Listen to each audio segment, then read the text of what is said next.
Estimados suscriptores, hoy tenemos el placer de contar en el canal con uno de los mayores expertos en España sobre la felicidad, el Dr. Fernando Sarraiz. Esperamos disfruten y aprendan mucho de sus sabias opiniones, llenas de sentido común, profunda sabiduría y conocimiento de la psique del ser humano. En ellas también recoge décadas de experiencia en su consulta. Disfruten del video.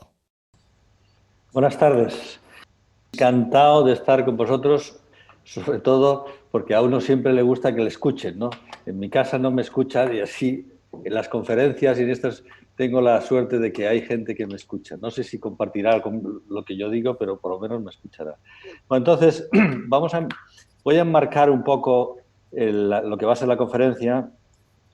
Yo voy a hacer una exposición teórica con ejemplos prácticos de una media hora de un tema y luego daré 6 consejos que también los explicaré. Y entre todo espero que sean 45 minutos o 50 minutos y luego las preguntas.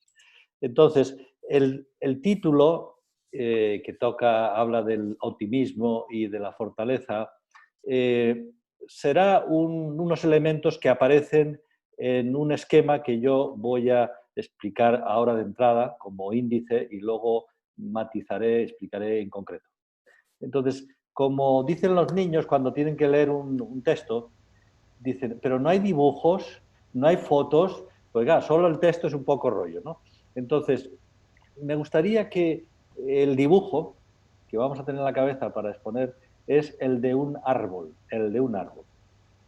El árbol tiene unas raíces, tiene un tronco y tiene unas ramas y luego da unos frutos. Esta es un poco la imagen que yo voy a tener para ir organizando y orientando la conferencia teórica. También es bueno que lo tengan en la cabeza. Entonces, las raíces porque en este tema es el árbol de la vida mental. El árbol de la vida mental que da como fruto la felicidad. Los frutos son la felicidad. ¿Por qué yo insisto en el tema de la mente positiva, la mente optimista, la mente sana, la mente madura? Porque quiero intentar equilibrar un poco el empeño que hay hoy día por tener salud física y tener salud física para vivir muchos años. Pero claro, si vivimos muchos años, pero estamos amargados, frustrados, deprimidos, angustiados, estresados, pues vamos a sufrir más. Pues, porque si estamos mal psicológicamente, quizás es mejor no vivir tantos años, para sufrir menos. Esa preocupación por lo físico, la salud física, el tema del qué hacer con los virus, qué hacer con el cáncer, la dieta mediterránea, el colesterol malo que hay que evitar, la obesidad mórbida que hay que evitar, el deporte para estar físicamente bien. Entonces, es bueno porque si el hombre no cuida el cuerpo que ve, difícilmente va a cuidar la mente que no ve. Pero no nos podemos quedar solo en cuidar el cuerpo que se ve. Bueno, pues en esta preocupación por la salud física también está la preocupación por la apariencia física. YouTube está lleno de youtubers que te enseñan a hacer coaches, que te enseñan a hacer deportes para estar físicamente bien o que te enseñan a vestirte elegantemente y estar guapos, elegantes, en forma física, ¿no? Hay una preocupación enorme por tener una apariencia agradable, para gustar a los demás y cuando gustamos nos quieren y si nos quieren somos felices.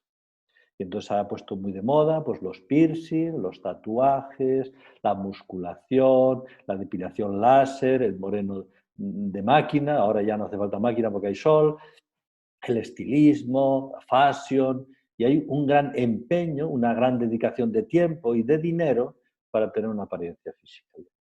No está mal, ni la salud física ni la apariencia física buena, pero creo que es importante también para equilibrar o para balancear tener una mente positiva, una mente 10. Y eso también requiere algunos coaches Y por eso yo voy hablando por ahí en las conferencias y ahora mismo en las conferencias por internet para hacer hincapié en la parte mental. Bien, entonces volvemos al árbol.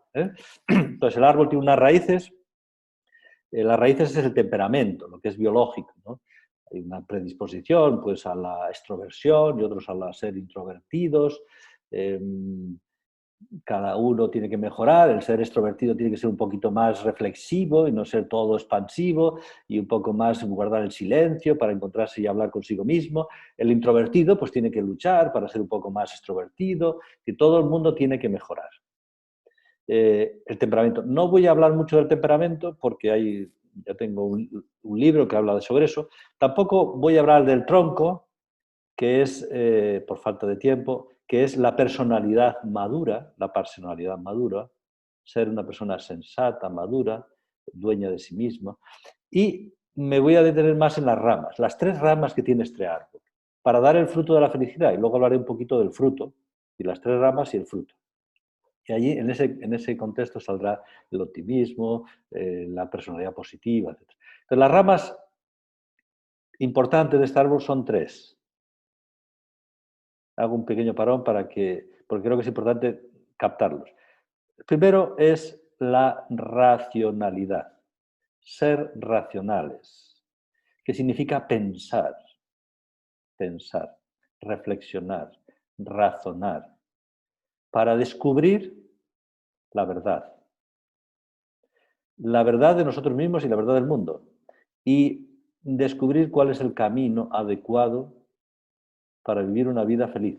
Porque solo tenemos una vida. No volvemos a vivir. Y cada día que no somos felices es un día perdido. Entonces, la racionalidad. Después está la libertad. La libertad que tiene que ver con la voluntad. La voluntad es la que es libre. Pero si la voluntad es muy pequeñita, la libertad es muy pequeñita. Y el tamaño de la voluntad se llama fortaleza. Una persona fuerte, una persona con voluntad fuerte, pues es una persona que manda a él y por lo tanto es libre. Las personas con voluntad pequeña, al final manda la afectividad. Y la afectividad la manipula el mundo exterior, porque me provocan emociones y sentimientos las cosas que pasan a mi alrededor. Entonces, libertad tiene que ver con la voluntad y, por lo tanto, tiene que ver con la fortaleza de la voluntad. Y aquí saldría un poco el título de la fortaleza, que requiere un entrenamiento, como el cuerpo. Y la tercera rama es la afectividad positiva. Razón, voluntad y afectividad. Pero la afectividad positiva, porque la afectividad negativa no da como fruto la felicidad. Y la afectividad positiva son las emociones y sentimientos positivos, que fundamentalmente se reducen a 2: paz y alegría. Paz tiene diferentes nombres, es calma, sosiego, tranquilidad, relax, etc. Y la alegría, pues no hace falta explicarla, es lo contrario de la tristeza, es la energía corporal, el disfrute de la vida y el pensamiento positivo, el optimismo. Una persona alegre está optimista, una persona triste está pesimista. Por lo tanto, el optimismo depende de la alegría de la afectividad. Entonces, voy a explicar, estas son las 3 ramas, y voy a explicar un poquito la importancia de cada una de estas ramas. ¿Para qué son importantes estas ramas de cara a ser feliz? No solo ahora, durante el confinamiento, el coronavirus, sino también a lo largo de la vida.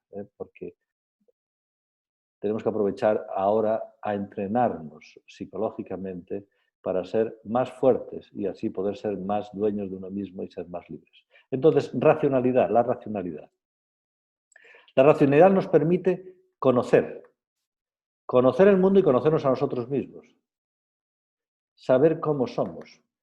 Saber qué es lo que nos hace felices, qué es lo que nos entristece. Por lo tanto, tiene mucho que ver el autoconocimiento con el conocimiento de la afectividad. Hay mucha gente que está tan atentos al mundo exterior porque tiene tantos reclamos, las series, las películas, las fotografías, los chats, que está continuamente viviendo en el mundo exterior y no vive en el mundo interior. No piensa en uno mismo, no piensa por qué me enfado, por qué me entristezco, por qué quiero tal cosa, por qué me gusta tal cosa, por qué estoy a gusto con esta persona, por qué no estoy a gusto con esta otra persona, porque no tengo tiempo para hablar conmigo mismo. El hablar conmigo mismo es reflexionar. El hablar conmigo mismo es un diálogo interior entre cabeza y corazón. Quiero ser feliz, pero me siento triste. ¿Qué es lo que pasa? ¿Por qué no consigo estar contento si quiero ser feliz, ¿no? ¿Qué es lo que me lo impide? ¿Qué obstáculos hay, ¿no? Bien, entonces, la racionalidad permite el autoconocimiento y el conocimiento del mundo exterior y de saber qué es lo que en el mundo exterior me hace sentir bien y qué me hace sentir mal. La racionalidad o la razón es como el GPS que me guía por el camino de la felicidad. Y el camino de la felicidad es el camino del bien. Todo el mundo sabe que cuando hace lo que debe, se siente bien. Que cuando no hace lo que debe, se siente mal. Y lo que debemos hacer, todo el mundo lo sabemos, porque desde pequeñitos nos lo han dicho los padres, los hermanos, los profesores, es el bien. Lo que tenemos que hacer es el bien. Nadie piensa que el deber que tiene, lo que tiene que hacer es el mal. Nadie. Bueno, los psicópatas. Los psicópatas les encanta hacer el mal, hacer sufrir, porque les hace sentirse vivos, ¿no? Tiene una falta de resonancia afectiva, pero los psicópatas son enfermos de la personalidad, son un número reducido de personas. Entonces, la razón nos dice cómo somos, cómo debemos ser, qué tenemos que hacer para ser felices. ¿Y dónde nos lo dice la razón? Nos lo dice en una pantalla que se llama conciencia, en la conciencia, nos va diciendo. Pero en esa pantalla, la razón pone sus ideas. Tienes que trabajar, tienes que madrugar, tienes que tratar bien a tu mujer, tienes que educar a tus hijos, tienes que ser honrado, tienes que tratar con cariño a los tuyos, el bien.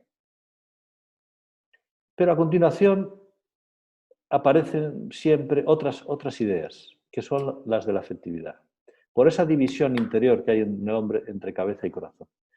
Y la madurez psicológica es lograr progresivamente, porque no se llega a la plenitud, no somos ideales ni somos perfectos, conseguir un equilibrio, una armonía entre cabeza y corazón. Es como un baile, hay que estar conjuntados, porque si no nos pisamos unos a otros, ¿no? Entre cabeza y corazón. Y entonces la razón dice lo que hay que hacer, que es lo bueno, para sentirnos bien. Y la afectividad, cuando cuesta, porque lo bueno cuesta más que lo malo, es decir, el que algo quiere, algo le cuesta, y generalmente lo que se quiere es lo bueno, cuesta, pues la afectividad suele decir, bueno, sí, pero ahora no es el momento, o no estoy en condiciones, o estoy muy cansado, o no tengo el ánimo suficiente. Es decir, la afectividad pone a veces resistencias a lo que cuesta y lleva a posponer, ¿no? A dejar para mañana lo que hay que hacer hoy. Por eso el refrán castellano, que siempre son sabiduría popular, sabiduría de la razón, para orientarnos en el buen camino, dice que no dejes para mañana lo que puedes hacer hoy, porque mañana cuando sea hoy lo dejarás para pasado mañana, y pasado mañana cuando sea hoy lo dejarás para el siguiente día, y por lo tanto no lo harás. El dejarlo para mañana es una manera suave de la afectividad de decir no lo voy a hacer. Y aquí mando yo la afectividad. ¿Por qué me cuesta? Porque me va a hacer sufrir. Lógicamente, la afectividad no le va a decir a la razón, no hay que hacer eso, porque la razón sabe que hay que hacer el bien. Lo que va a hacer es decirle, sí, hay que hacerlo, claro, pero mañana. Y entonces lo ponemos. Eso, hay una palabra que es nueva, pero creo que se pondrá de moda, que es procrastinar. No procrastinar, que es dejar para mañana las cosas, porque mañana no las haremos. Y por lo tanto tendremos cosas pendientes que hacer y las cosas pendientes siempre cansan más que las cosas hechas. Bien, ¿y por qué hay que hacer el bien? Vamos a preguntarle a la razón, ¿por qué hay que hacer el bien que cuesta más que el mal? Porque nos sentimos bien. Bueno, pero eso es pasajero, el sentimiento. ¿Por qué hay que hacer el bien? Yo le pregunto a veces a los padres, ¿sabéis por qué queréis que vuestros hijos se porten bien? Y muchas veces no lo saben, porque se sabe poco de funcionamiento de la mente. Y le pregunto a los hijos también, a los jóvenes, ¿sabéis por qué vuestros padres, vuestros profesores, incluso la Guardia Municipal, quieren que os portéis bien? ¿Se han compinchado contra vosotros? No, hay una razón, hay una razón. La razón es que si os portáis bien, os hacéis buenos. Si nos portamos bien, nos hacemos buenos. Y si nos portamos mal, nos hacemos malos. Porque la actuación de cada persona transforma a la persona. Si yo miento, me hago mentiroso. Si yo robo, me hago ladrón. Si yo no trabajo, me hago un vago. ¿Y qué pasa si somos buenos? Es decir, si hacemos el bien y no somos buenos. ¿Por qué hay que ser buenos? Porque la gente quiere lo bueno y rechaza lo malo. Y si son personas malas, no solo las rechaza, sino las teme. Porque los malos son malos y hacen cosas malas y te pueden hacer daño. Por lo tanto, te alejas de ellos. Por lo tanto, si no eres bueno, la gente te va a rechazar y se va a alejar de ti. Y no te va a querer, porque se quiere lo bueno. Y si no te quieren, no serás feliz.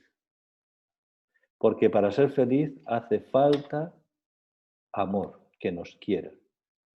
Igual que hace falta comer, beber, dormir. Hay una necesidad, en este caso afectiva, que es la necesidad de amar, de ser amados, pero lógicamente para ser amados hay que amar, porque el que es amado y no corresponde con el amor es un egoísta y al final la gente también le rechaza, porque no corresponde al amor. Entonces, hay personas que viven insatisfechas afectivamente, porque no son queridas. Por los demás y a veces por ellos mismos no son queridos, porque es difícil quererse a uno mismo cuando uno es y sabe que es mala persona. A los demás les puedo engañar un tiempo, aparentando que soy muy bueno. Dime de qué presumes y te diré de qué careces. Pero a mí mismo no me puedo engañar, aunque hay mucha gente que se autoengaña para no sufrir. A veces pregunto a los que me escuchan, ¿pero por qué mentimos? ¿Por qué la gente miente? ¿Tiene alguna finalidad mentir si la gente no quiere a los mentirosos? Pues uno miente no porque la razón diga que es bueno, no porque la voluntad quiera que no quiera que seamos mentirosos, porque así nadie nos va a querer, sino porque tenemos miedo. Tenemos miedo a sufrir las consecuencias de la verdad y preferimos mentir. Y no solo mentimos a los demás, sino nos mentimos a nosotros, nos autoengañamos para no sentirnos culpables, para no sentirnos responsables de los errores, etc., ¿no? Y entonces, necesitamos cariño, todos. Eso yo por lo menos lo he comprobado porque a veces pregunto en las conferencias, ¿hay alguien de aquí que no necesite cariño? Y nadie levanta la mano. Y a continuación pregunto, ¿alguno de ustedes que necesita cariño le ha dicho en el último mes a alguien, necesito cariño? ¿Me das un abrazo? Necesito cariño. ¿Me dedicas algo de tiempo? ¿Me escuchas? ¿Me dices algo agradable? Porque los que me quieren me dicen cosas agradables y me hacen sentirme querido. Y muy poca gente o nadie dice necesito cariño. Es como si fuese una vergüenza, ¿no? Se puede decir que tengo hambre, tengo sed, pero no se puede decir que necesito cariño. Es otra vez la importancia del cuerpo. Para el cuerpo sí que se le pueden decir cosas, las necesidades que se tienen, que cuando están insatisfechos hacen sufrir y por lo tanto no te dejan estar contentos. Pues la necesidad de cariño insatisfecha no te deja estar contento, te hace sufrir, porque todas las necesidades hacen sufrir si no están satisfechas. Y cuando son satisfechas, hacen feliz, hacen sentirse bien. Pero hay que pedirlo, el cariño, ¿no? Y muchas veces para recibirlo hay que darlo. Bien, pues entonces, en esa pantalla de la conciencia, la razón dice lo que está bien y la voluntad procura hacerlo, pero la afectividad se resiste. Y es necesario una fuerte voluntad para vencer la fuerza de la afectividad que se opone. Porque la afectividad lo que quiere es sentirse bien ahora o dejar de sentirse mal ahora, aunque luego me arrepienta. Si ahora estoy sufriendo mucho y sé que 2 whiskies me alivian mucho, pues yo me los tomo porque lo que quiero es sentirme bien. O si sé que estoy estresado y sé que una tableta de chocolate entera me hace sentir bien, pues me la tomo. Luego me arrepentiré porque estoy con sobrepeso, pero la afectividad no piensa las consecuencias, eso lo piensa la razón. Y cuando la afectividad va por su cuenta y vence a la voluntad, pues hace cosas que luego nos arrepentimos. Pero tiene otra solución el sentimiento de arrepentimiento, es volver a tomarse otra tableta. Porque si me arrepiento y me siento mal, pero me tomo otra tableta, me siento otra vez bien. Y entonces esa repetición de hacer lo que la afectividad me pide, que es el placer, que me hace sentir bien a corto plazo, como se acaba pronto y tengo que repetirlo, y se acaba y tengo que repetirlo, me lleva a las dependencias y a las adicciones. Y es llamativo, llamativo. En la época de Internet, donde todo está en Internet y todo se sabe a través de Internet, que siga habiendo hoy en día tanta gente adicta a muchas cosas. A las compras compulsivas, al juego patológico, al tabaco, al alcohol, a las drogas, al sexo, a las series, a los videojuegos, al fútbol, porque hay gente que está enganchado al fútbol. Bueno, pues es una pena porque todas las adicciones y todas las dependencias lo que te quitan es la libertad, que es la segunda rama, la libertad. ¿Por qué? Pues porque no manda la voluntad, manda la afectividad.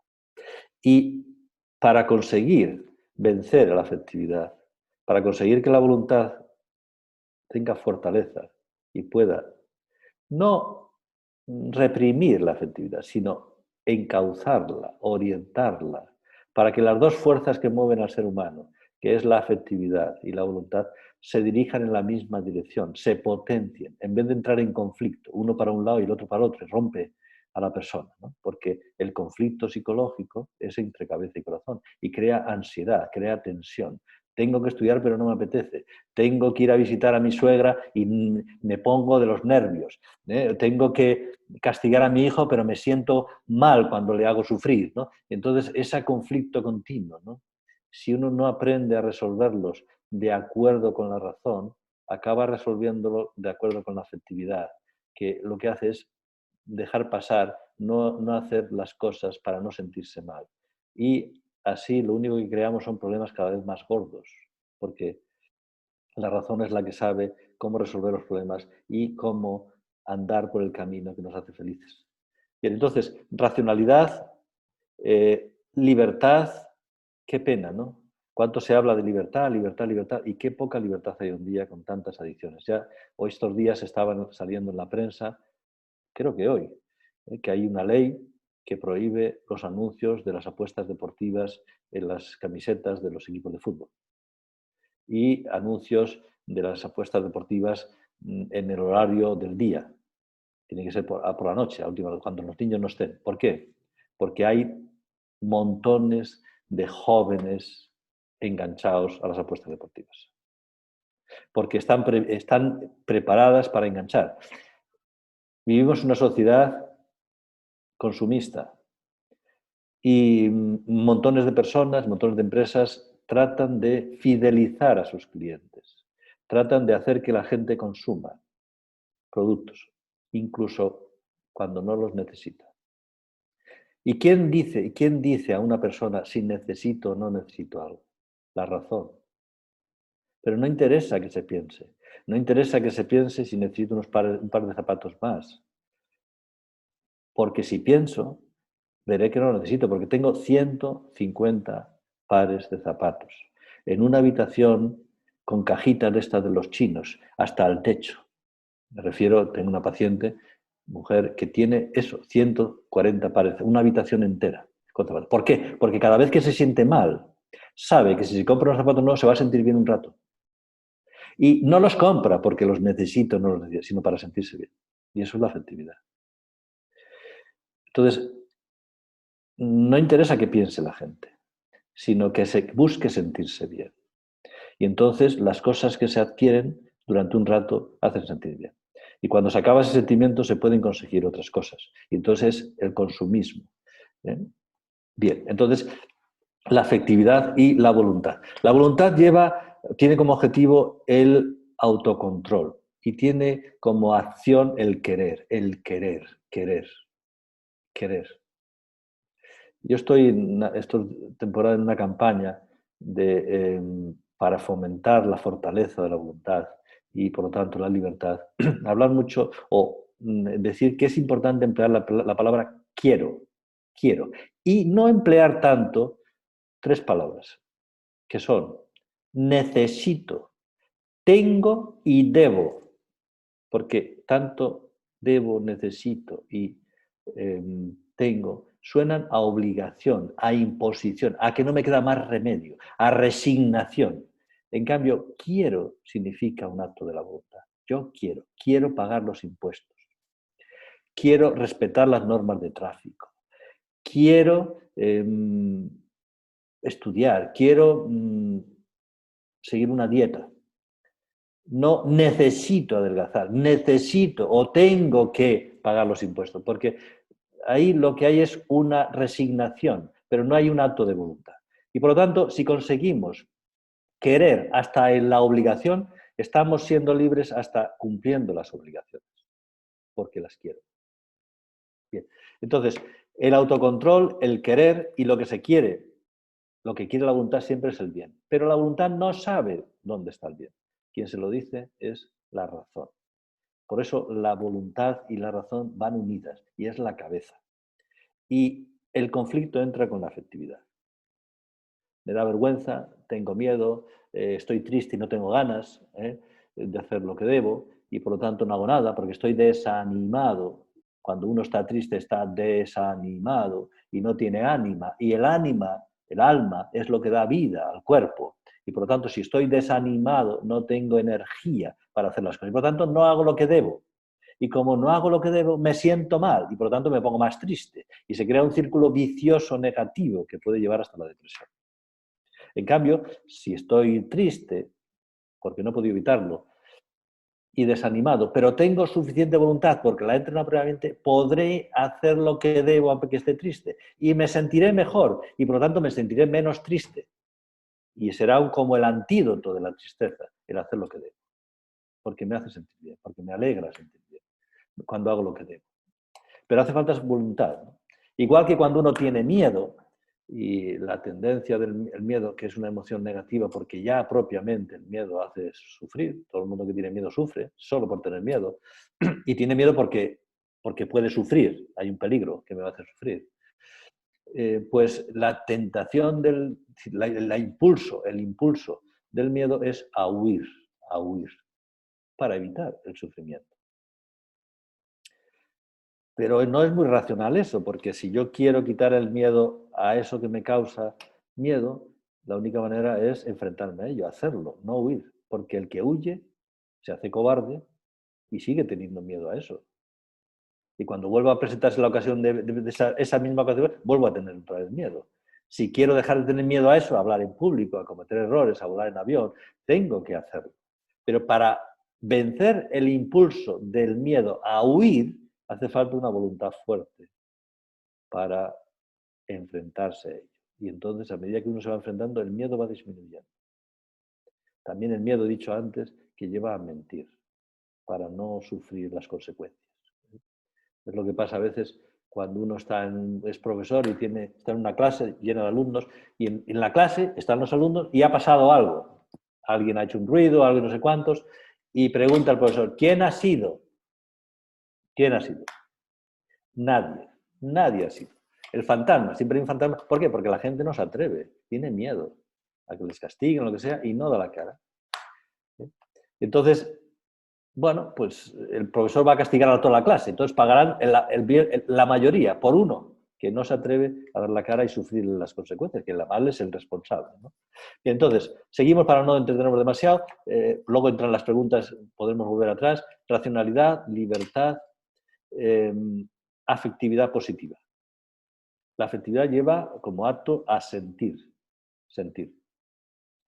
Y lo que hace sentir bien es lo agradable y lo que hace sentir mal es lo desagradable.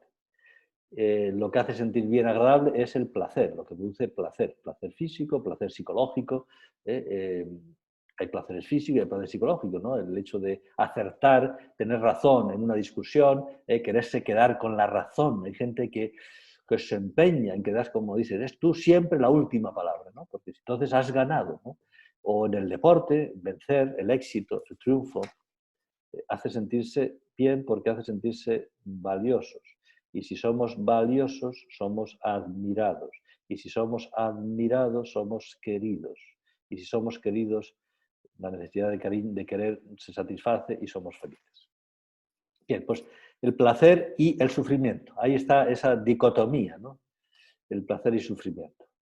La gente que opta por el placer, porque la afectividad manda y el placer produce bienestar inmediato, suele evitar el sufrimiento. Hay gente que vive para no sufrir. Las personas que viven para no sufrir no pueden ser felices. Y de entrada parece que no es muy lógico lo que digo, ¿no? Pero como hemos quedado en que vamos a pensar, que tenemos razón para racionalizar y para pensar esto que he dicho, suelo decir otra cosa a continuación, y es: no se puede ser feliz sin amor, sin amar y ser amado, que van unidos. El que ama es amado y el que es amado ama. ¿Qué pasa cuando uno ama? El amor es una moneda y tiene cara y cruz. Cuando uno ama es feliz, pero siempre se sufre. ¿Por qué? Pues porque la persona que amo está sufriendo, por la persona que amo no me corresponde, porque la persona que amo lleva una mala vida y va a tener problemas. Siempre hay una limitación, ¿no? Y por lo tanto siempre se sufre. De hecho, se suele decir que la intensidad del amor se mide por la intensidad del sacrificio que uno está dispuesto para hacer por seguir amando a esa persona o esa cosa. Es decir, y si uno no quiere sufrir, lo que suele pasar es que se deja de amar. Cada vez encuentro más personas que son jóvenes, 35 años, les digo si están casados, me dicen que no, si tienen pareja o tienen novia, me dicen que no. Y les pregunto si tienen algún compromiso religioso, me dicen que no. Y les digo, ¿y cuándo es la última vez que te has enamorado? Uf, me dicen, 10 años. Y yo digo, ¿pero cómo es posible que lleves 10 años sin evitar enamorarte porque tienes un compromiso con algo y por lo tanto la voluntad hace que la afectividad no se enamore porque no debe enamorarse? No hay ningún compromiso y no te has enamorado. Pero ¿cómo es posible? Por lo tanto, no es una cosa de la voluntad, no es una cosa de la razón que dice que no conviene. ¿Cuál es la razón? La razón es el miedo a sufrir. Porque la primera vez que se enamoró era la primera vez y se enamoró apasionadamente y no salió bien. Y sufrió tanto, tanto, tanto, que ha cogido fobia a enamorarse y no quiere enamorarse más para no volver a sufrir. Por lo tanto, no puede enamorarse porque el corazón, el miedo, no se lo permite. Y por lo tanto, si no ama con pasión, no podrá ser feliz porque cuanto más amor, más felicidad. Y cuanto menos amor, menos felicidad. Por lo tanto, son personas que viven con miedo a sufrir. Y el miedo es una emoción negativa, no es paz y alegría, porque lo que he dicho que da el árbol que da la felicidad tiene una rama que es la afectividad positiva, la paz y la alegría. Y las emociones y sentimientos positivos son incompatibles con las negativas. Lo positivo va con lo positivo y lo negativo va con lo negativo. Entonces, el miedo, la ira, la tristeza, como emociones básicas, y la alegría como emoción básica son opuestas. Y luego existen montones de sentimientos negativos. La envidia, los celos, el rencor, el odio, la inseguridad, el sentimiento de culpa, el sentimiento de inferioridad, el sentimiento de fracaso. Todos estos sentimientos son negativos y hacen sufrir. Y si no se sabe sufrir con buen humor, con paz, con alegría, es lo que dice el refrán castellano, hay que aprender a poner buena cara al mal tiempo. Eso lo dije yo una vez a un paciente y me dijo, doctor, no es así, es al mal tiempo buena cara, al mal tiempo buena cara. Y se une ese refrán con otro refrán que dice, la cara es el espejo del alma. Los espejos siempre reflejan una imagen. Lo que refleja la cara no es si soy de derechas o de izquierdas, si soy del Madrid o del Barcelona, si soy médico o abogado. Lo que refleja la cara siempre es la afectividad. Si estoy contento, si estoy triste, y tengo miedo, y tengo vergüenza, si estoy enfadado. Por lo tanto, buena cara significa afectividad positiva, paz y alegría. Y el mal tiempo significa sufrir. Porque todas las emociones y sentimientos tienen que ver con no saber sufrir. El miedo, pues antes de sufrir, la ira cuando ya se está sufriendo y la tristeza cuando ya se ha acabado el sufrimiento. La envidia es una forma de miedo. Tengo envidia, tengo miedo a que la gente prefiera a una persona que tiene algo valioso que yo no tengo y a mí me rechace y sufra. Los celos es otra forma de miedo. Tengo miedo que la persona que me hace feliz porque me quiere mucho me deje de querer o me quiera menos o quiera más a otros que a mí y entonces sufra. Y el rencor porque me han hecho sufrir y el odio porque me han hecho sufrir mucho más que con el rencor, cuando se produce el rencor. Eso. Entonces, es muy importante, por lo tanto, aprender a sufrir. Aprender a sufrir con buen humor, con buena cara, con buena afectividad. Y eso se aprende con un entrenamiento diario. Todos los días hay que ir al gimnasio psicológico, porque todos los días hay por lo menos 6 o 7 pequeñas contrariedades que molestas, que hacen sufrir. Y si no las llevamos bien, no llevaremos bien las gordas. ¿Y cómo se llevan bien los pequeños sufrimientos de cada día? Para aprender a llevarlos con paz y alegría y no dejarnos robar la paz y la alegría por el mundo exterior, que manda más que nosotros si nos la roba. Y no somos, por lo tanto, no tenemos autodominio, autocontrol voluntario, porque somos marionetas emocionales del mundo, que nos provoca emociones negativas cuando nos hacen sufrir. ¿Cómo se aprende a llevar bien esos sufrimientos pequeños o contrariedades o problemas pequeños que nos hacen sufrir? Pues yo lo he resumido en 4 aspectos negativos, que son no quejas, no lamentos, no enfados y no tristezas cuando se sufre, empezando por lo pequeño. Que nos pitan en un semáforo porque nos hemos dado cuenta que se ha puesto verde, que se nos cuelan en la cola del supermercado, que nos llevan la contraria en público, que perdemos las llaves y no las encontramos. Esas pequeñas cosas de cada día.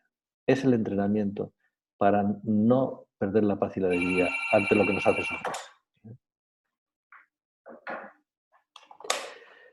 Bien, entonces, ya he visto lo de las ramas, lo dejamos un poco aquí, hablamos un poquito de la felicidad, que es el fruto, y pasamos a los consejos. La felicidad.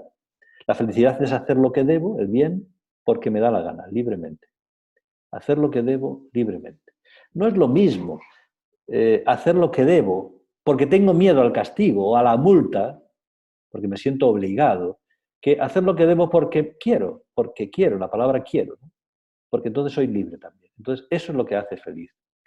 Y lo que se opone a porque quiero es la afectividad, que no le apetece, que tiene miedo a sufrir, que le cuesta y lo va a pasar mal, etc. Y por eso es necesario la fortaleza de la voluntad. Otra de las cosas que hace feliz es amar con obras. Y se manifiesta en un comportamiento bueno con los demás, que lleva a hacerles sentirse bien. Qué bien se siente uno, qué contento se siente uno cuando hace sentir bien a los demás, sobre todo a los que quiere. Yo le llamo a eso hacer magia blanca, porque hay una magia negra. Hay gente que se especializa en hacer sentir mal a los demás. Si son hombres, se les llama puñeteros. Y si son mujeres, brujas. Que siempre están, hombre, creo que has engordado, ¿eh? ¿Quién te ha cortado el pelo? Y esa chaqueta te la has encontrado por... Siempre son esos que saben dónde está la llaga para tocarla y hacer sufrir, ¿no? Esos, como hacen sentir mal a los demás huyen de ellos y se quedan solos y no tendrán nadie que les quiera.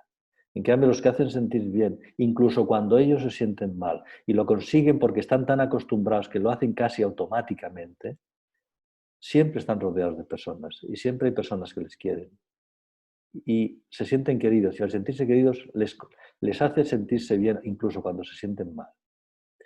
Y no solo con los hechos hay que hacer sentir bien a los demás, sino con las palabras. Porque es verdad que la gente regala regalos a los que quieren, invita a comer, y etcétera, para hacerles sentir bien, pero a veces no se emplea las palabras.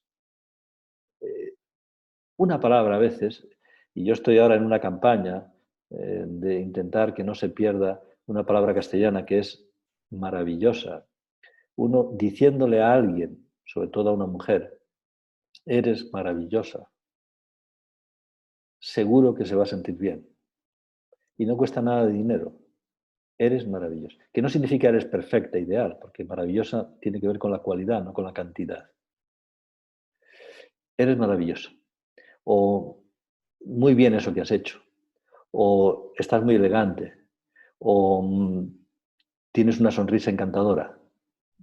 O me admiras por tu sinceridad o por tu nobleza, ¿no? Decir cosas agradables a las personas. Eso les hace sentirse muy bien. Aparte de que se puede ayudar así a que tengan mejor autoestima y así se puedan querer ellos a sí mismos. Bien, pues querer a la gente con hechos, con palabras y con gestos. Y en tercer lugar, para ser feliz, es muy importante aprender a contemplar. Aprender a contemplar. Contemplar es recrearse, empaparse. ¿De qué? ¿De qué es lo que hay que contemplar? ¿Qué es lo que nos hace sentirnos bien? Contentos. La belleza, la bondad y la verdad, que en la manera de ser se llama autenticidad. Qué bien se está con una persona buena, con la gente buena. Qué bien se está con una persona que es transparente, noble, sincera, que no sabes, no tienes que interpretar por qué dice las cosas, que no sabes, no tienes que analizar por qué hace lo que hace, qué quiere conseguir, porque no tiene doblez de engaño, es transparente, es sencillo, es noble, es sincero, es auténtico. Y luego la belleza de la música, de un paisaje, de una cara bonita, de una persona elegante con un vestido elegante, o de una casa preciosa, o de un monumento. La belleza, la bondad y la verdad hace sentirnos muy bien. Entonces, estas tres cosas para la felicidad. Y luego paso a los consejos y termino. Podría dar 30 consejos como en el libro, que es la última criatura que he tenido y que no ha quedado mal, pero voy a dar solo 6. En principio, todo esto que hemos visto ahora tiene mucho que ver con el hoy y el ahora. Porque podemos decir que hay que entrenarse para ser fuertes y libres, pero mañana, entonces no lo seremos nunca. No, hoy, ahora. Ayer no, ya no hay que lamentarse de que no lo haya hecho ayer, porque si me lamento de ayer, mañana me voy a lamentar también de lo de hoy. No, el pasado ya no existe. El futuro tampoco existe. El futuro puede existir y entonces habrá que trabajar en el futuro, pero el futuro se trabaja con el presente. Si hoy hago lo que tengo que hacer, mañana cuando sea hoy también lo haré. Si quiero que mañana hacer lo que tengo que hacer, tengo que hacerlo hoy. Hoy y ahora. Y empezando por las cosas pequeñas, porque si no hacemos lo pequeño, no haremos lo grande. Y hoy, ahora, en lo pequeño y en la realidad. Porque hay gente que en la fantasía, en la imaginación, se come el mundo. Hace cosas estupendas y le salen todas maravillosas. Y está todo el día fantaseando y recreándose en la ficción de la fantasía, igual que se recrea en la ficción de las películas, de las series, no sé qué, pero eso no es real. Y luego vuelve a la realidad y como en la realidad no lo hace, hay un choque enorme entre la fantasía y la ficción y la realidad. Y decide seguir viviendo en la fantasía, no en la realidad. Y por lo tanto, nunca será feliz en la realidad. Hoy, ahora, las cosas pequeñas y en la realidad, no en la ficción.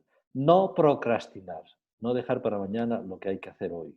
Y lo que hay que hacer hoy lo dice la razón, en la pantalla que es la conciencia. Tercer lugar, primero la obligación y después la devoción. Primero la obligación, ¿qué es lo que más cuesta? ¿Qué es lo que más hace sufrir? ¿Qué es lo que más...? Porque si empezamos por la devoción, que es lo que nos apetece y nos hace sentir bien, nos podemos quedar enganchados en ellos y no pasar a la obligación. Y dedicarnos toda la vida a hacer solo lo que nos apetece, lo divertido, lo agradable, la devoción, y nunca la obligación. Y por lo tanto seremos personas superficiales o personas débiles porque no tenemos la fortaleza suficiente para hacer lo que tenemos que hacer, que es la obligación. Cuarto, lo importante es el trabajo y la lucha, no el resultado. Es verdad que trabajamos y luchamos por un resultado, pero una vez que sabemos lo que tenemos que hacer para ese resultado, nos dedicamos a lo que tenemos que hacer, trabajar y luchar, aunque no salga el resultado. Porque cuando se trabaja se lucha, aunque no salga el resultado, tarde o temprano saldrá, a la cuarta, a la quinta, pero si porque no sale el resultado dejo de trabajar o luchar, nunca lo conseguiré. Entonces, trabajar y luchar, porque la gente que trabaja y lucha seriamente suelen tener éxito, aunque tarden un poco en conseguirlo. Quinto, aprender a sufrir, que ya hemos dicho antes. Porque el amor supone sufrir, porque lo que cuesta y vale la pena y llena interiormente hace sufrir. Y si uno huye de sufrir, nunca podrá ser feliz. Y aprender a sufrir es aprender a sufrir con las cosas pequeñas, primero, significa no quejas, no lamentos, no enfados, sino tristezas por dentro, porque hay que cambiar por dentro, no solo por fuera. Y sexto, el orden, el orden. El orden es una virtud muy importante, porque si hacemos lo que tenemos que hacer, que eso es orden, con la prioridad de lo primero, lo segundo, haremos en la vida muchas cosas grandes, si hacemos lo que tenemos que hacer en cada momento. Si dejamos las cosas en su sitio, no tenemos que perder tiempo buscando las herramientas o buscando las cosas que necesitamos, los papeles, ¿dónde he dejado los papeles? Ahora no los encuentro y ahora tengo que invertir tiempo. Orden. Y la clave para ser ordenado, ordenado en lo material y luego ordenado en la mente. Primero ser ordenado en lo que se ve para luego ser ordenado en lo que no se ve, en las ideas, en los afectos. Hay que querer más a los que hay que querer y hay que querer menos a los que no hay. Quiero decir, no se puede querer más al portero de la casa que a la esposa, es decir, sería un desorden, pero hay que empezar por lo material y, porque lo que se ve, una clave para ser ordenado es no desordenar, no desordenar, que significa dejar las cosas en su sitio cuando se acaban de utilizar. Si yo dejo los zapatos donde tienen que estar, no tengo que luego que ordenarlos. Si yo dejo las herramientas donde están, no tendré que ordenarlas después, porque se gasta mucho más tiempo ordenándolas que dejándolas en su sitio. Entonces, así se consigue ser una persona que hace muchas cosas y sentirse orgulloso de sí mismos, sentirse valorados por los demás, sentirse queridos y muy felices. Y yo con esto doy por terminado la exposición y ahora, si quieren, me pueden hacer las preguntas. Muchas gracias. Nos ha encantado la charla que ha sido verdaderamente extraordinaria. Eso es lo que dicen siempre los... Bueno, en esta ocasión es sincero. Doctor Sarrais, hay muchas preguntas. Marta, por ejemplo, nos dice, parece que a veces nos imponemos un diálogo interno negativo, por ejemplo, de anticipación, de catastrofismo, de autoinculpación permanente. ¿Cómo se puede reeducar la manera de pensar? Bueno, no creo yo que eso lo hagan esas personas porque quieren hacerlo, ¿no? Por lo tanto, si no lo hacen porque quieren, por su voluntad, tendrá que ser por la afectividad. volveré un poco, pero me viene a la cabeza una pregunta que me hicieron una vez en una conferencia. Me dijo una persona así como muy preocupada, ¿no? Porque debía tener un amigo al que le quería mucho, que era pesimista, ¿no? Y me dice, oiga, ¿qué puedo hacer con mi amigo pesimista? ¿Cómo le puedo cambiar? ¿No? Pues le dije, bueno, lo primero que hay que intentar es saber por qué es pesimista. Porque si no quitamos la raíz del problema, si no quitamos la causa del problema, podremos podar y cortar, pero hay que ir a la raíz. ¿Cuál es la raíz del pesimismo? El pesimismo es ponerse en lo peor, que es un poquito parecido a esto, a pensar en lo peor y las catástrofes y tal, ¿no? Y en el fondo no es algo racional, es algo emocional y tiene que ver con el miedo. El miedo y la ira son dos emociones muy frecuentes. También la tristeza. ¿Eh? Miedo, ira y tristeza. Entonces, el miedo a sufrir, cuando se tiene mucho miedo a sufrir, el miedo lleva a que para sufrir menos, me voy a mentalizar, me voy a preparar, me voy a mentalizar, me voy a imaginar lo que va a pasar para mentalizarme. Porque si me mentalizo, sufriré menos cuando ocurra. Pero claro, ya estoy sufriendo antes, porque me estoy imaginando las cosas. Y no solo me imagino, sino me las creo. Por lo tanto, es sufrir menos cantidad, pero sufrir más tiempo. Pero es por el miedo a sufrir. Por lo tanto, la manera de resolver esas personas que están todo el día recreándose en lo negativo para mentalizarse y que no les pille desprevenido, porque si me pille sufriré muchísimo, me puede dar un shock. ¿Eh? Y por lo tanto voy a estar siempre pensando lo peor para estar mentalizado, así que cuando ocurra me pille preparado y sufra menos, y si no ocurre he sufrido inútilmente. Y eso es una estrategia del miedo, que es absurdo, que es ilógico. Se resuelve quitando el miedo a sufrir, aprendiendo a sufrir con buen humor, poco a poco. Y entonces, a medida que disminuye el miedo tiene menos fuerza para llevar a que piense cosas negativas, a que me imagine catástrofes, para prepararme con el objetivo de ponerme una vacuna y sufrir menos cuando ocurra. Es un poquito eso. Hay que aprender a sufrir. Y esas personas son personas miedosas, miedicas, que se imaginan todo eso y que se lo rodean para mentalizarse y prepararse y sufrir menos si ocurre. Doctor, precisamente abundando en este asunto, Rocío dice, ¿pero es realmente el miedo irracional? Y si es así, ¿cómo educarlo o controlarlo con la voluntad? Poco a poco, poco a poco. El miedo, los niños tienen miedo. El ser humano tiene miedo de pequeño porque es una especie de mecanismo de defensa para los peligros. El miedo tiene su finalidad, nos informa de un peligro. Y hay miedos que hay que hacerlos caso. Pero ¿quién decide qué miedos hay que hacerlos caso? La razón. Por lo tanto, un ser humano que actúa dejando a la razón aparte, deja de ser racional. Si uno come lo que le apetece, deja de ser racional y come como los animales. Si hay que comer, ¿qué es lo que voy a comer? ¿Cuántos filetes me voy a echar? ¿Cuántas patatas fritas me voy a echar? Porque si no, estoy dejando de ser racional. Entonces, es importante desde pequeñitos a los niños enseñarles a pensar. ¿Por qué has engañado? ¿Por qué has mentido? ¿Por qué me has mentido? Entonces se dan cuenta que es porque tengan miedo. ¿Tienen miedo a qué? Al castigo, a sufrir. ¿Estás dispuesto a mentir para no sufrir? Te das cuenta de que ahí actúas por la afectividad, no actúas con la razón. Y si la razón se te va a atrofiar y no actúas con la libertad, porque no lo quieres tú, lo quiere la afectividad. Entonces, es importante ir poquito a poco recuperando terreno. Una persona que se ha hecho pesimista y que se ha hecho miedica, lleva tiempo en ello. Y por lo tanto hay que establecer una estrategia a medio plazo y a largo plazo. Empezando por las cosas pequeñas. Pero hay que decirle cuál es el problema, la razón del problema. Porque simplemente dice, tienes que dejar de ser miedica. Ya lo sé. ¿Y cómo se hace? Pues ¿cómo te has hecho miedica? Te has hecho miedica porque no has querido sufrir las cosas normales, has huido. Por lo tanto, tienes que volver a enfrentarte. Pero enfréntate a lo pequeño primero, porque lo grande no vas a poder porque ya eres médica. Entonces, hay que hacer una rehabilitación psicológica. Igual que una persona que se rompe una pierna, pues luego tiene que rehabilitarse muscularmente. Y entonces, empezar a llevar bien, con buena cara, los pequeños sufrimientos. Irá disminuyendo. ¿Cómo se quita el miedo a hablar en público? Hablando en público. Pero vamos a empezar primero por los amigos, hablando con los amigos. No puedo quitar el miedo a hablar en público saliendo a la plaza pública con un megáfono a hablar en público, porque es que no soy capaz. Voy a hablar en público en casa, familia, voy a hablar en público con mis amigos, después hablaré en público un poco en mi trabajo con los colegas y luego ya un poco con los extraños. Hay que ir poco a poco. Podría matizar más, pero es que quizá no habría más respuestas, más preguntas, ¿no? Muy bien, doctor. Hay una pregunta de una persona que dice, yo convivo con alguien que es muy pesimista, muy negativo y agobiante y que te roba la energía y te arrastra a su situación anímica con él. ¿Algún consejo para llevarlo No mejor? premiarles, porque si les premias van a seguir siendo así. Es decir, que es muy importante que la persona que es negativa, hay un refrán castellano que dice que no hay peor desprecio que no hacer aprecio. A veces la gente quiere llamarnos la atención con sus dramatismos y nosotros los escuchamos, pero les estamos premiando. Si cuando empieza una persona negativa es decir, pues, oye, mira, de ese tema no quiero hablar, me marcho. Como quiera hablar con nosotros tendrá que cambiar de tema.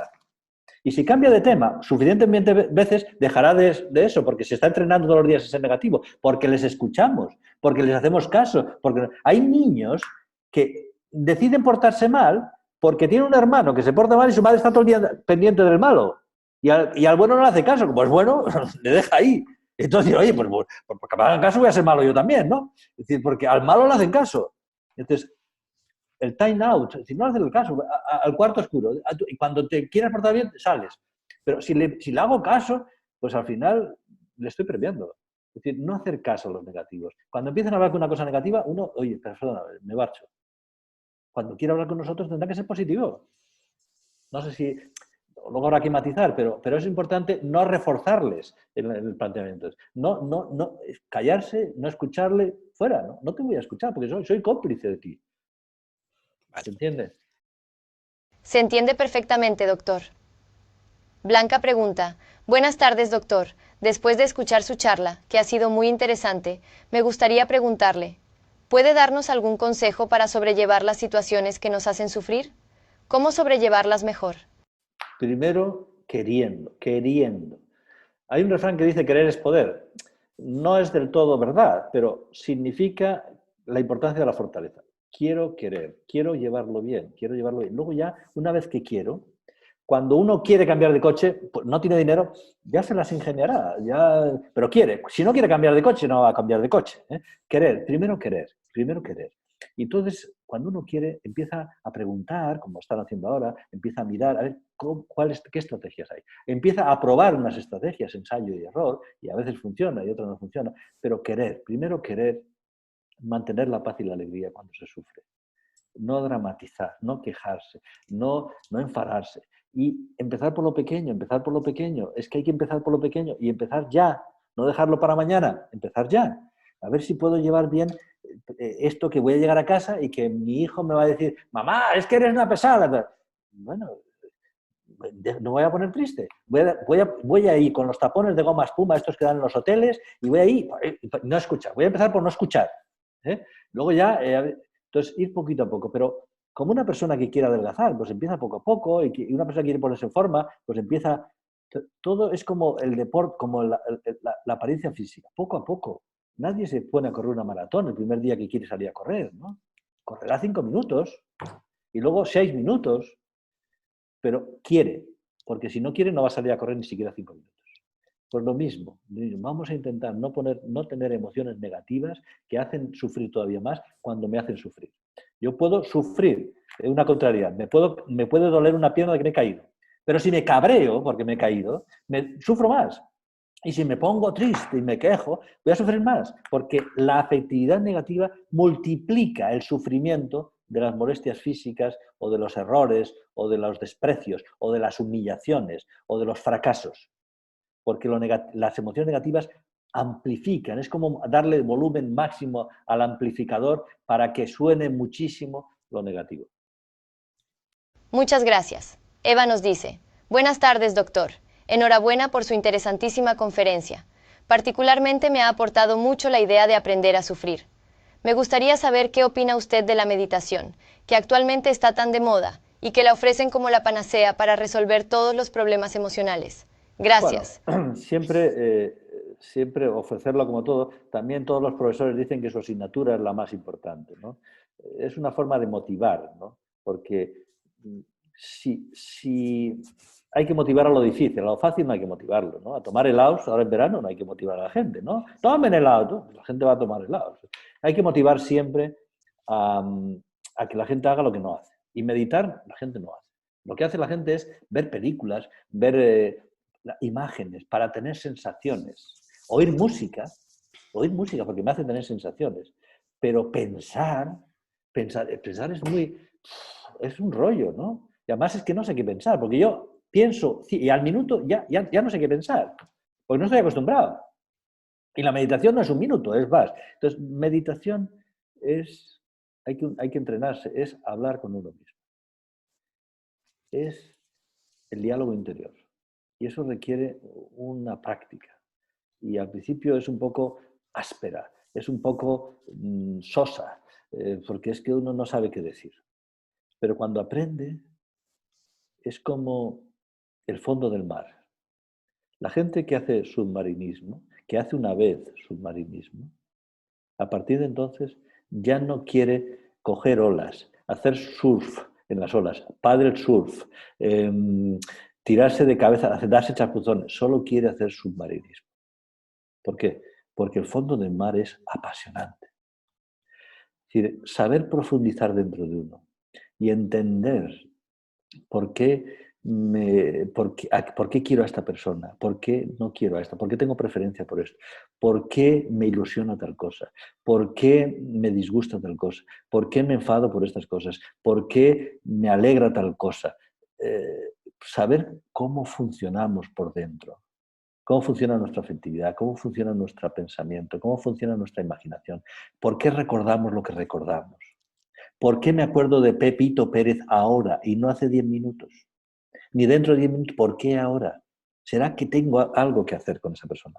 ¿Le debo dinero, le tengo que devolver un libro o nada? Pues seguro que me necesita, la voy a llamar por teléfono. Y resulta que le llamo por teléfono y seguro que estaba pasando mal y no me necesita. La voz de la conciencia. Es decir, es apasionante el mundo interior.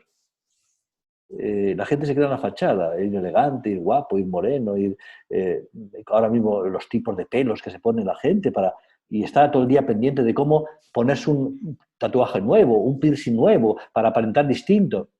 Bien, es muy apasionante el cuerpo y las sensaciones que producen los cambios del cuerpo. Pero el mundo interior, cuando se sabe, si hay una luz que se sabe enfocar y conocer, es apasionante, es como el fondo del mar. Pero eso requiere un entrenamiento que es aprender a meditar, aprender a pensar en las cosas profundas. Doctor, nos están llegando muchos comentarios muy positivos. Por ejemplo, enhorabuena. Doctor, dan ganas de sacar lo mejor de uno mismo, dice Beatriz. Gracias por la charla y la oportunidad tan buena que estamos teniendo, dice Miguel. Javier dice, enhorabuena por la charla. El doctor ha explicado muy bien y de forma muy sencilla y asequible lo que en realidad es muy complejo. Luego hay una pregunta que nos dice, doctor, demandar cariño, que lo ha aconsejado usted, pedirlo abiertamente, resulta difícil cuando, por ejemplo, nos han educado desde pequeños a muchas personas a no exteriorizar nuestros sentimientos, sobre todo a los hombres. Sí. Tengo una paciente de 19 años, una chica lista, inteligente, buenísima persona, que está traumada psicológicamente. Y recuerda que desde pequeñita iba detrás de su padre para que le hiciese caso a su padre, para que la quisiese. Pero su padre, una persona de una familia muy numerosa, de 11 hijos, con un padre que para controlar a 11 hijos tenía que ir con el cachava ahí porque si no se desmadraban, no porque fuese mal padre, sino porque es que si no, menudo lío.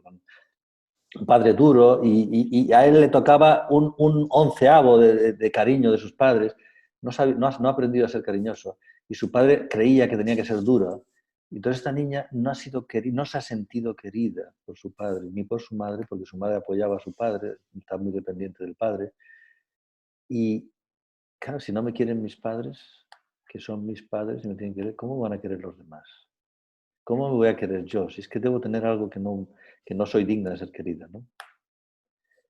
Y eso es un drama, porque esas cosas que se aprenden de pequeñito luego cuesta mucho quitarlo cuando es negativo, ¿no? Lo positivo no hay que quitarlo. Entonces, bueno, no se puede cambiar el pasado, se puede cambiar el futuro, cambiando el presente. No lamentarse no arregla nada. Lo que hay que hacer es ponerse manos a la obra. Vamos a empezar. Vamos a empezar. Vamos a empezar a decirle a la mujer una vez al día, a los hijos, una vez solo, una vez, te quiero mucho. Se tardan 2 segundos. 2 segundos. El día tiene 24 horas, cada hora tiene 60 minutos, cada minuto tiene 60 segundos. Una vez a cada uno de los miembros de la familia, te quiero mucho. Si se quiere es mejor, hay que decirle por qué. Porque decir te quiero mucho puede parecer una especie de te quiero mucho, porque eres buena persona, porque te has portado bien. Entonces, te quiero mucho. Y uno va empezando a decir lo que siente y al final se acostumbra a decir lo que siente. Pero hay que decir lo que siente positivo. Los padres quieren que sus hijos tengan autoestima. ¿Cómo van a tener autoestima si no les decimos las cosas valiosas que tienen? Solo le decimos los errores, los defectos, para que sean mejores.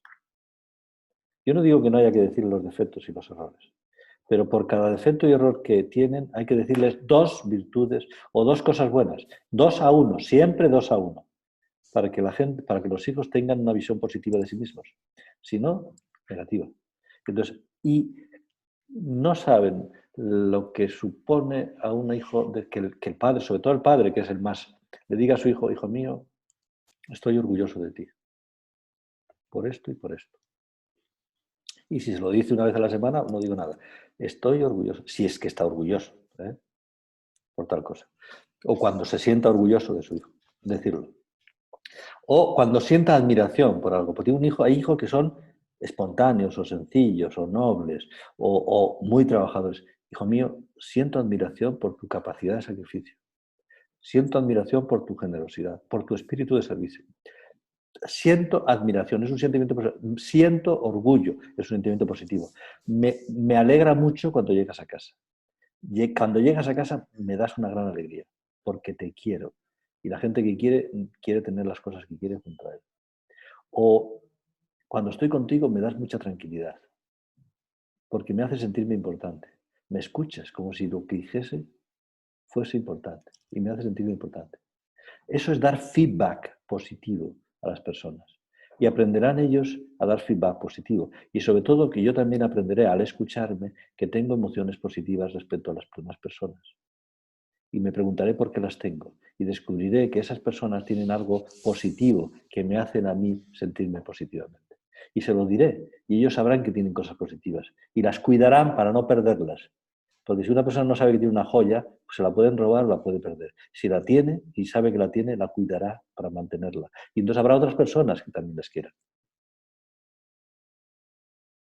Pilar comenta, muchas gracias por cada idea y consejo.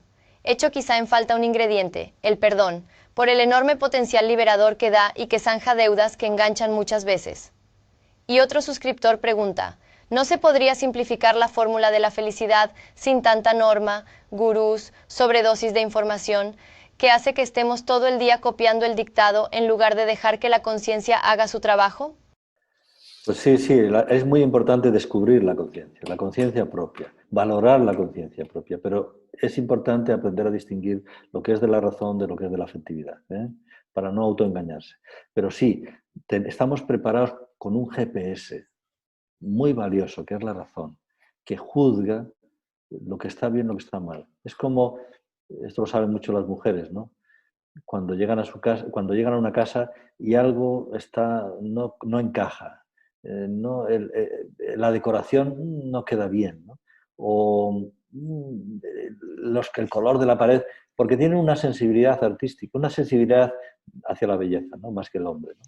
Pues también hay una sensibilidad de la razón a la bondad, a la autenticidad. Entonces es muy importante, pero es que hay mucha gente que no sabe, no ha descubierto su conciencia, no sabe lo que es de la razón en la conciencia y por lo tanto necesita que se lo digan, porque él no se ha fiado nunca de su GPS y por lo tanto ahora mismo no sabe cómo funciona su GPS.